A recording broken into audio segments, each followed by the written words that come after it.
Boa noite, irmãos, graça e paz, amém?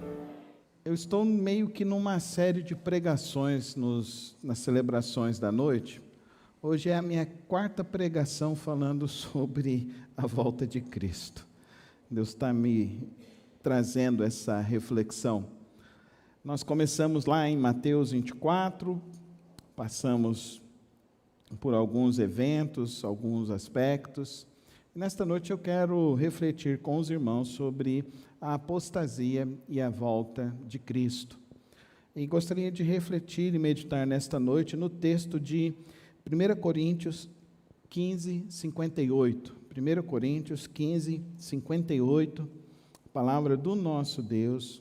Peço que você abra sua Bíblia, deixe ela aberta, para que possamos meditar na palavra do Senhor nesta noite. Nós vamos ler na Nova Versão Internacional, que nós utilizamos aqui na igreja. 1 Coríntios 15, 58 diz assim: Portanto, meus amados irmãos, mantenham-se firmes e que nada os abale. Sejam sempre dedicados à obra do Senhor, pois vocês sabem que no Senhor o trabalho de vocês não será inútil. Mantenham-se firmes e que nada os abale. Senhor meu Deus, meu Pai, reunidos em Teu nome, ó Pai, abrimos Tua santa palavra para refletir, para compreender, ó Deus, o Teu querer e a Tua vontade. Pai querido, que os nossos corações, que a nossa mente, que a nossa alma esteja, ó Deus, voltada ao Senhor e desejosa, ó Deus, de aprender, ó Deus, os caminhos da Tua palavra.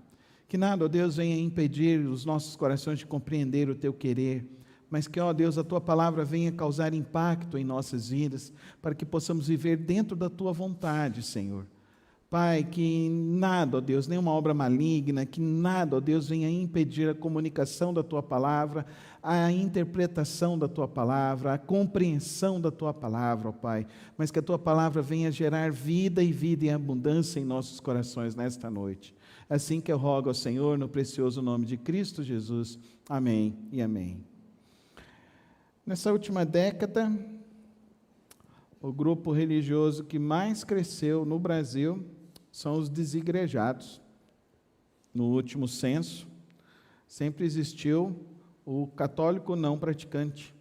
E no último censo apareceu esse dado, com mais de 3 milhões de pessoas se auto-identificando como crentes não ligados a um grupo religioso. Quando você passa nas redes sociais, o que você mais vê são ex-cristãos. Acho tão interessante isso. Um rapaz que ganhou fama fazendo o pastor, essa semana, ele se declarou como, eu sou pós-gospel. Eu achei interessante a afirmação dele, eu sou pós-gospel. Eu falei, o que será que é isso? Então, antes ele se apresentava como o pastor, porque ele era gordinho, e agora se apresentando como pós-gospel, falando mal das igrejas, falando mal de líderes, falando mal das pessoas. E você deve conhecer pessoas que na última década frequentavam a igreja, eram cristãos, pessoas que até você olhava e falava, nossa, essa pessoa, Deus fala com ela diretamente, e que hoje está completamente fora da igreja.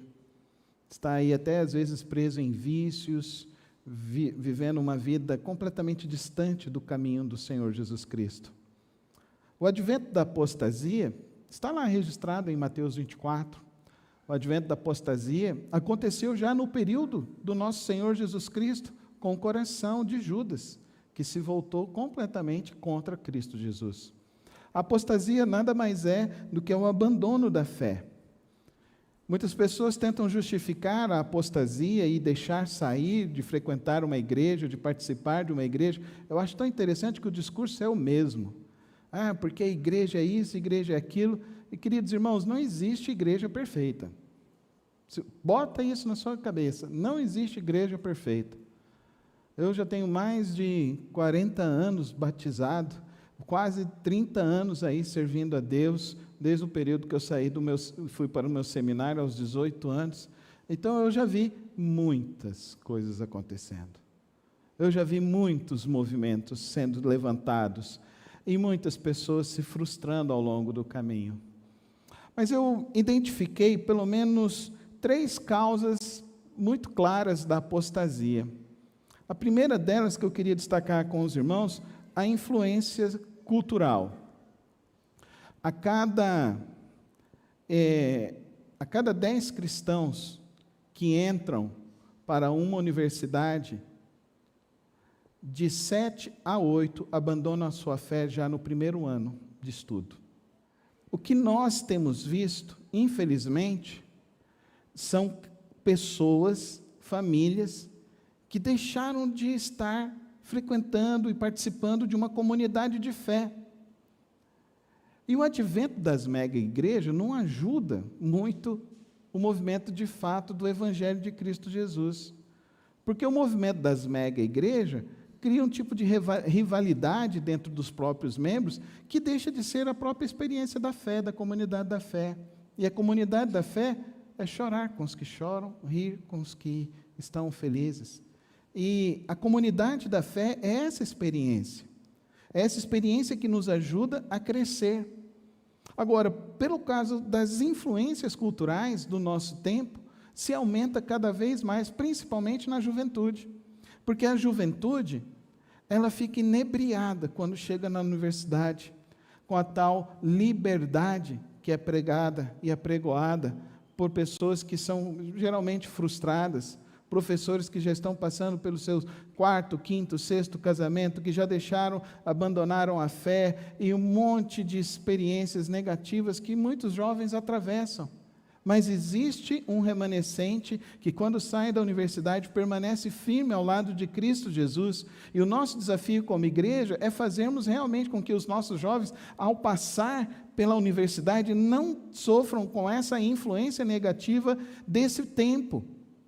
E o advento que nós vemos da nossa sociedade é um advento cada vez mais que gera o quê? Uma geração de pessoas hedonistas que querem um prazer a qualquer custo, de qualquer forma, porque o que importa é viver o hoje e agora. E não é isso que importa. Nós somos portadores de uma vida eterna, de uma promessa eterna. Então a nossa vida não tem simplesmente a ver com um breve momento que estamos atravessando. O que pode para muitos significar: eu tenho que fazer isso, porque se eu não fizer isso, eu não vou ser feliz. Está se esquecendo que a vida é uma somatória de dias, somatórias de experiências que vão sendo acrescentadas ano após ano, mas por esse imediatismo, por esse hedonismo, por esse narcisismo, faz com que os nossos jovens e muitas pessoas se percam em aventuras malucas e vão para as aventuras das drogas, do sexo livre, vão para as aventuras até mesmo de experiências extraconjugais. Quantos casais falam assim: o que eu quero é ser feliz, o que me importa é ser feliz, e se esquece de todo um parâmetro de vida, é influência cultural. O advento do feminismo tem gerado cada vez mais mulheres frustradas do que de fato mulheres satisfeitas e plenamente realizadas, porque vão deixando para depois, e esquecem da maternidade. Quando vão tentar a maternidade, não vão conseguir, e às vezes, ao conseguir, vem uma maternidade frustrada. É espantoso o número crescente de abortos naturais que não tem justificativa por causa de maternidade tardia, por causa da influência do quê? A influência perversa do feminismo, que acha que a mulher pode fazer o que quer, na hora que quer, da maneira que quer, e não é assim. Quantas pessoas você conhece que estão passando por esse tipo de experiência? Por causa da influência cultural que vivem e mergulham nela. A apostasia também, ela cresce no nosso mundo por causa da perseguição e das lutas. Não sei se você assistiu a trilogia daquele filme que é interessante. Não é O Advogado do Diabo. Agora fugiu o nome do filme, daqui a pouco vem. Mas é um jovem que vai para a universidade e ele se posiciona como cristão. E o professor, então, o desafia para que ele venha provar a existência de Deus. Alguém lembrou aí? Fala alto aí para mim. Deus não está morto. A trilogia, os 3 filmes são fantásticos, porque nos mostra a realidade de ser cristão. O verdadeiro cristão, ele está para testemunhar da sua fé em todos os ambientes por onde ele passar. Eu e você precisamos entender isso. A fé cristã não tem a ver em eu vir num culto me sentir bem. A fé cristã não é isso. A fé cristã não é um evento que eu venho. A fé cristã é uma confiança que eu tenho em Cristo Jesus.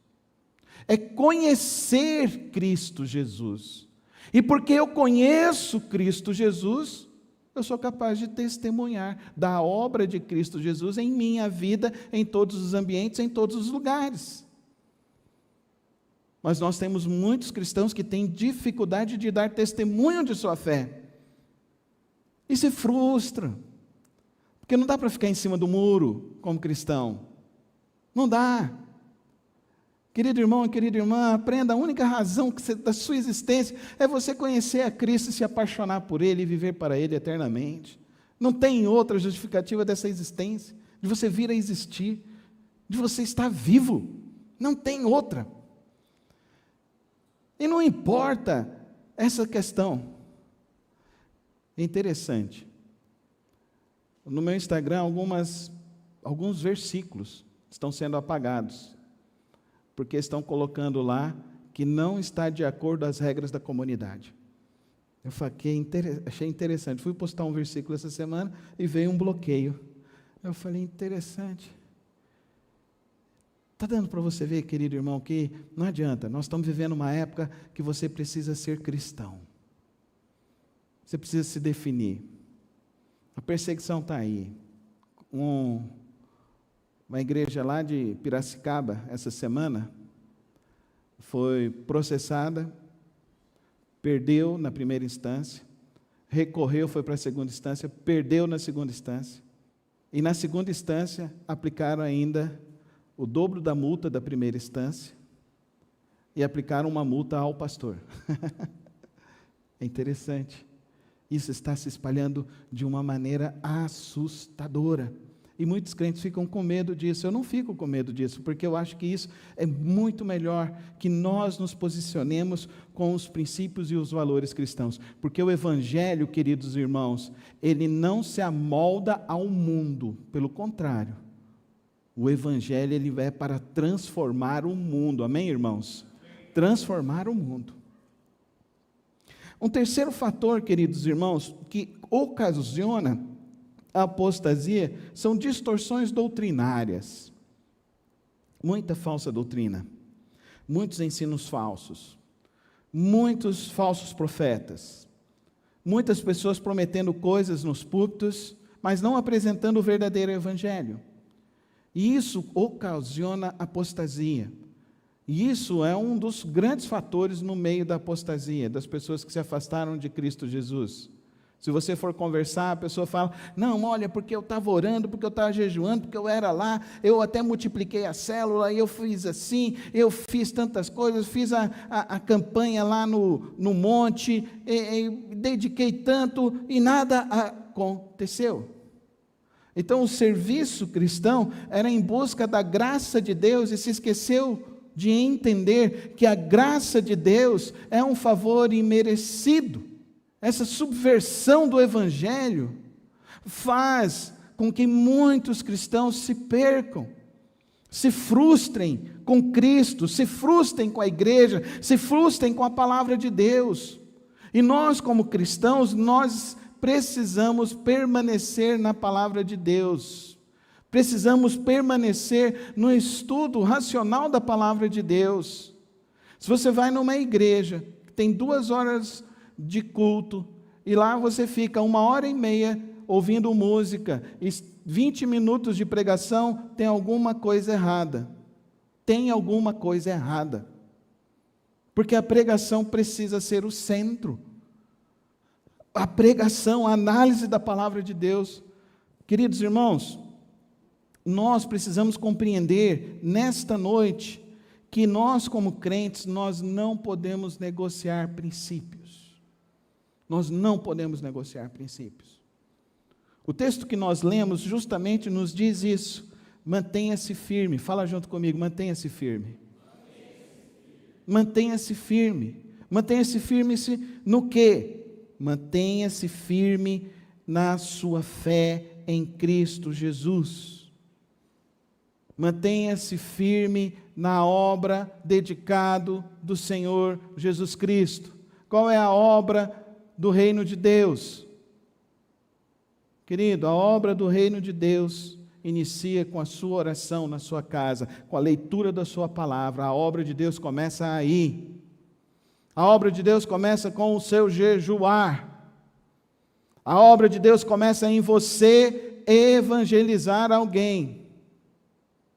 Não é para você estar correndo para multiplicar a igreja, como eu disse e afirmo novamente, o nosso grande objetivo aqui na igreja não é lotar essas cadeiras vazias, o nosso grande objetivo aqui na igreja é você ser cheio da palavra de Deus, é você ser cheio de Cristo Jesus, porque é isso que traz solução. Quando existe uma pessoa firme em Cristo Jesus, que se mantém firme na obra de Deus, essa pessoa é incansável e ela é imparável. Nada vai parar.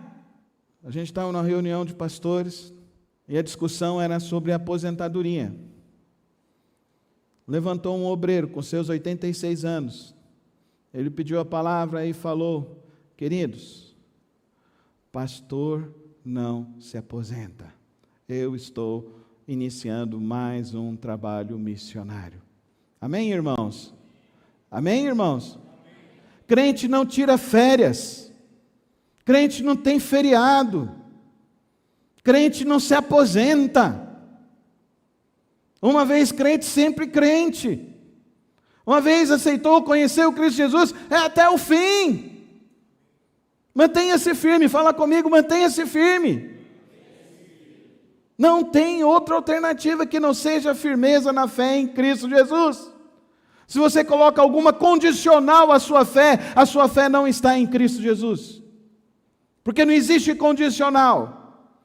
Eu vou servir a Deus quando me der uma bênção, eu vou servir a Deus quando abrir uma porta, eu vou servir. Todos esses que eu conheci ao longo desses anos, que colocaram alguma condicional à fé, se frustraram. O verdadeiro cristão não tem condicional à fé. Ele ama a Cristo Jesus de todo o coração, com todas as forças e com todo o entendimento. E isso vai até o fim.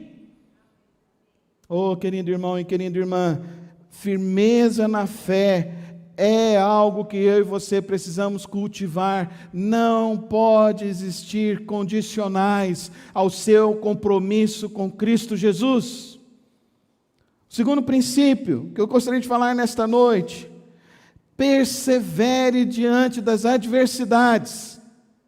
Fala junto comigo. Persevere diante das adversidades. Pedro diz no capítulo 5, verso 10: ora, o Deus de toda graça que os chamou para a sua glória eterna em Cristo, depois de terem sofrido por pouco tempo, os restaurará, os confirmará, os fortalecerá e os porá sobre firme alicerce. Pode projetar o verso para nós? 1 de Pedro 5,10. Eu gostaria que você percebesse junto comigo algumas características desse texto que ele nos diz aqui. A primeira coisa que ele nos diz: o seu compromisso com Cristo, andar com Cristo, não será isenção de problemas. Não coloque condicionais à sua fé. As provações, as dificuldades, é para fortalecer a sua fé. Amém, irmãos? Então, nós não podemos ser a geração de murmuradores que ficam no meio do deserto. Não seja o murmurador que vai ficar no meio do deserto.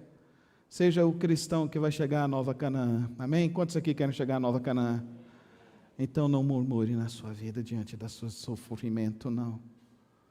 Entenda que o seu sofrimento é passageiro. Fala comigo, o meu sofrimento é passageiro. Porque o que Deus tem preparado para nós é muito maior. É muito maior. E olha o que ele diz aqui, queridos irmãos. Depois de terem sofrido um pouco de tempo, coloca a segunda parte, ele fará o quê? Ele os restaurará. Olha que coisa bonita isso. O que Deus prepara para mim e para você. Está chorando? Está no vale? Está difícil? Deus vai te restaurar, amém? Não é porque o pastor é um profeta e está te dando uma profecia, é porque o pastor está lendo a palavra de Deus, e a palavra de Deus nos diz claramente o que Deus vai fazer em nossas vidas, amém? Você pode dar uma salva de palmas a Deus? Não é a profeta, não é essas coisas, não. É a palavra de Deus. Vamos ler a Bíblia. Ele os restaurará, Ele os confirmará. E como será essa confirmação? O apóstolo João diz que quando chegar o dia, vai abrir o livro da vida. E os que ficaram firmes, fala comigo, os que ficaram firmes, estão com os nomes escritos no livro da vida. E os que foram achados ali no livro da vida, viverão para Ele, para todos sempre. Amém, irmãos? Ali é a confirmação, e os confirmará. Agora, a maravilha desse texto, os fortalecerá. Quem que Ele vai fortalecer, querido irmão? É aquele que entende quem é o Deus a quem Ele serve. O nosso Deus é o Deus da graça bendita. Amém, irmãos? A mesa é a mesa da graça. A mesa é a mesa do favor imerecido. A mesa é a mesa do Cordeiro que morreu em substituição aos nossos pecados. Você não comprou e você não pode comprar e você não tem como pagar uma bênção de Deus. Se você parar, prender a sua respiração, vai durar quantos? Alguns pode ser que durem 1 minuto, outros 2. Os mais preparados aqui, pode chegar até 5 minutos, mas tem uns que quando der 3 minutos já vão desmaiar. Pensa comigo, Deus da graça, Ele está te sustentando sem você perceber, com o ar que enche os seus pulmões, o seu coração bate, tudo isso gratuitamente, graciosamente. Por isso que é um escárnio quando se levanta tantas e tantas pessoas que tentam vender tantas e tantas indulgências e tentam fazer tantas e tanto mal para a igreja, tanto mal, destruindo fé, destruindo confirmação em Deus, confiança em Deus. Persevere diante das adversidades. O terceiro princípio que eu gostaria de destacar neste momento, irmãos, é um princípio importante, que é o discernimento espiritual. 1 João 4:1. Amados, não creais a todo espírito, mas provai se os espíritos vêm de Deus, porque muitos falsos profetas têm saído pelo mundo. Olha aí, ó.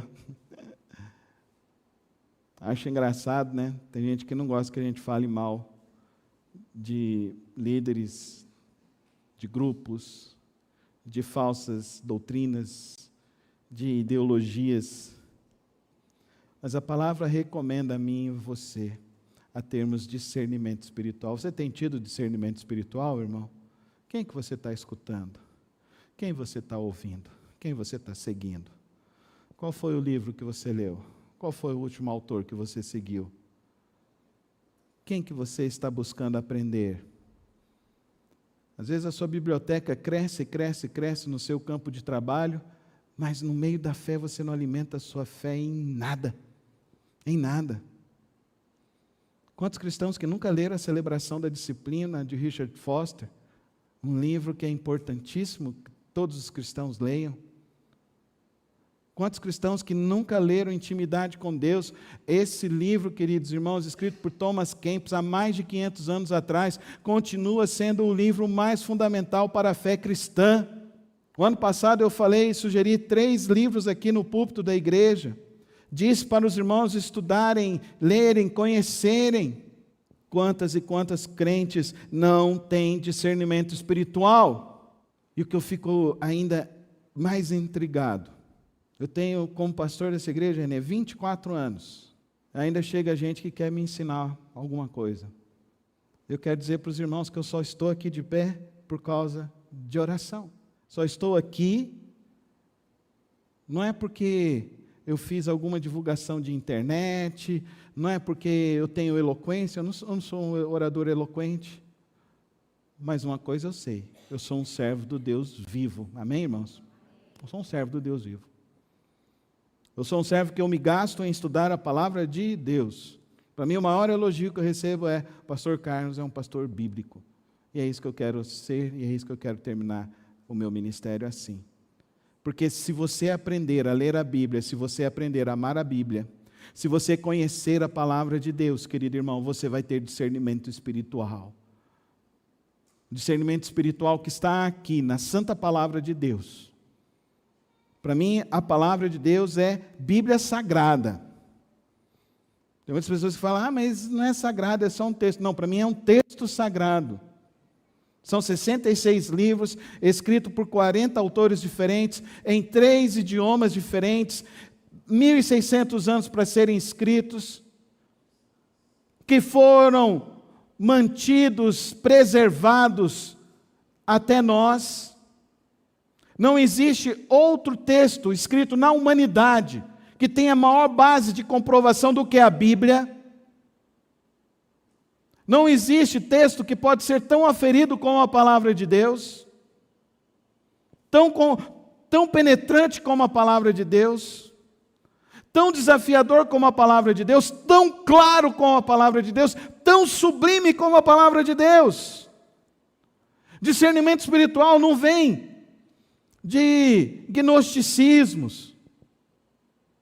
Como eu já vi gente que fica falando assim: não, você tem que ficar orando em línguas para você ter discernimento espiritual. Aonde está isso na Bíblia, pelo amor de Deus? Aonde está isso na Bíblia? Provai os espíritos para ver se vem de Deus.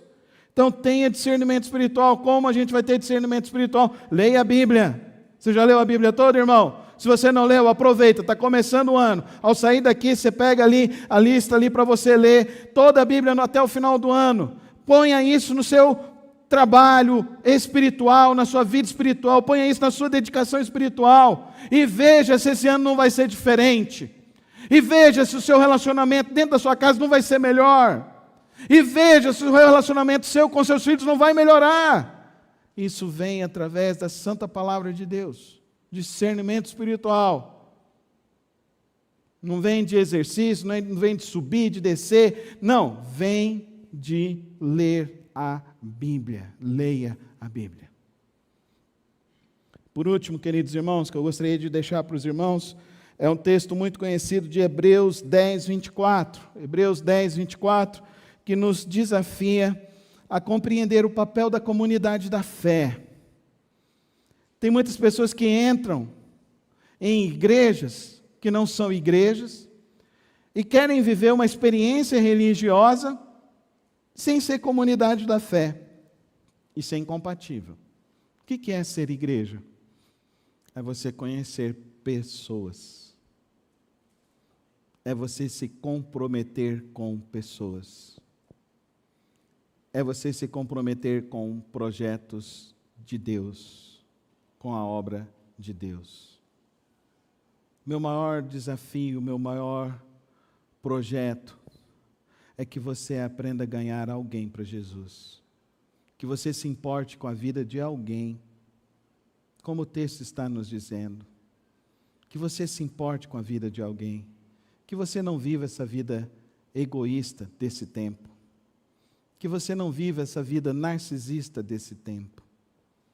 Que você não viva essa vida que se preocupa só com aqui e agora, mas que você viva a sua vida com o Senhor Jesus Cristo, todos os dias da sua vida. Que você se importe com alguém, que você ore por alguém, que você caminhe na fé com alguém, que você não fique olhando os defeitos de alguém, mas que você olhe as pessoas com os olhos de Cristo. O que é olhar as pessoas com os olhos de Cristo? Lá naquela cruz do Calvário, uma das últimas palavras de Cristo Jesus a Deus foi: Pai, perdoa-lhes, porque eles não sabem o que fazem. Jesus olhou para aquela multidão. Jesus olhou para aqueles soldados. Os soldados que fizeram as 3 quarentenas de vara à noite. O soldado que embebedou no fel e deu para ele chupar. O soldado que cuspiu na cara dele. O soldado que o atacou covardemente quando ele carregava a cruz.